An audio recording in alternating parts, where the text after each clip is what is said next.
جی مفتی صاحب، ہم جاننا چاہتے تھے کہ آپ بہت سارے اویئرنیس پروگرام چلا رہے ہیں مسجد میں، اور ایک مجھے پتہ ہے آپ کا ایک مسجد پریچے کا بھی پروگرام ہوتا ہے، تو ہم چاہتے ہیں کہ آپ اس کے بارے میں کچھ بتائیے۔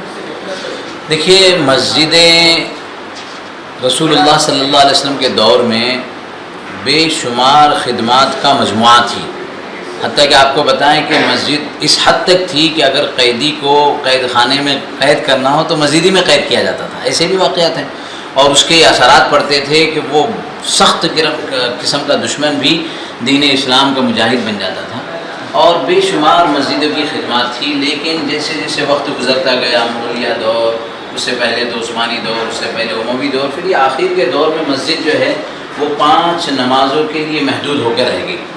فجر کی نماز پڑھنے کے بعد مسجد لاک کر دی جاتی ہے، ظہر کے بعد لاک کر دی جاتی ہے۔ تو مسجد کے اندر امت اسلامیہ کی ضروری تقاضوں کو پورا کرنے کے نظام کو چلانا چاہیے۔ مثلا ابھی ہم ایک پروگرام کر رہے ہیں کہ بچے ایس ایس سی اور ایچ ایس سی سے پاس ہو رہے ہیں، خود میرے بچے ہیں اور بھی ہمارے دوستوں کے بچے، کسی کو پتہ نہیں ہے کہ بعد میں کیا کیا جائے، ان کی تربیت کیا ہو، وہ کس فیلڈ میں جائیں، ان کی اپنی اندرونی صلاحیت کیا، ان کے ایپٹیٹیوڈ ٹیسٹ کیا ہے، ان کا مطلب یہ کہ کاؤنسلنگ کے بہاف پر ان کا اپنا رپورٹ کیا ہے۔ تو یہ میں کروں، ہم سب مل کر کریں کہ ہمارے بچوں کی مستقبل سے سنورے۔ ایک ہمارے یہاں دارالفتہ والارشاد میں تقریباً 10 سال سے یہ موضوع چل رہا ہے، ہمارے پاس 15-20 فائلیں ہیں، ضرورت ہوگی تو اس کو دکھا بھی دوں گا۔ تو ازدواجی مسائل اور اختلافات، ابھی صاحب بیٹھے ہوئے ہیں، ایسے بہت سارے لوگ ہیں کہ اتنے ذہنی طور پر دباؤ میں آ جاتے ہیں، الجھنوں میں آتے ہیں ازدواجی مسائل کو لے کر کہ میاں بیوی کا اختلاف ہوا 2 مہینے 4 مہینے 6 مہینے کے بعد دونوں فیملی، دونوں گھر کے گھر والے پریشان، کبھی پھر اس میں فیملی کورٹ انوالو ہو جاتی ہے، کہیں مہیلا منڈل انوالو ہو جاتا ہے، کہیں پولیس اسٹیشن، اور پورا نظام درہم برہم ہو جاتا ہے۔ کیوں نہیں وہ مسجد میں آئیں، بیٹھیں، دونوں کی باتیں، ایک ایسا آدمی جو معتدل ہو، جن کی کسی طرفداری نہ ہو، اور وہ ان کو سمجھے۔ اسی طریقے سے اس ملک میں رہتے ہوئے برادران وطن کا ایک بہت بڑا ہم پر حق ہے بحیثیت مسلمان کے کہ ہم اسلام کا صحیح نقشہ ان کو پیش کریں۔ ہمارے یہاں کبھی اسلامی تعلیمات کے سلسلے میں بات آتی ہے، ایک جملہ کہا جاتا ہے مسلم آر ٹیررسٹ، مشہور جملہ ہے، تو میں سمجھانے کی کوشش کرتا ہوں کہ آپ مسلم کے معنی تو سمجھو، what is the meaning of Muslim? مسلم اسلام سلامتی سے ہے، یعنی جو سلامتی میں خود رہتا ہے، امن و امان اور شانتی کو خود میں رہتا ہے اور اس کی تقسیم کرتا ہے، اس کو بانٹتا ہے۔ اسلام نے تو یہ کتنے واقعات ہیں، حضرت علی رضی اللہ تعالیٰ عنہ کا واقعہ ہے کہ دشمن پر حاوی ہو گئے، دشمن نے تھوک دیا، تو تھوکنے کے بعد گردن اتارنی ہی تھی لیکن پیچھے ہٹ گئے، کہا کہ اب تک تو میں اللہ اور اس کے رسول کے لیے اس سے مقابلہ کر رہا تھا، لیکن اب اس میں میری ذاتی اور شخصی غصہ اس میں آ گیا، اب میں اس سے مقابلہ نہیں کرتا۔ اس بات کو سن کر وہ فوراً ایمان میں داخل ہوا۔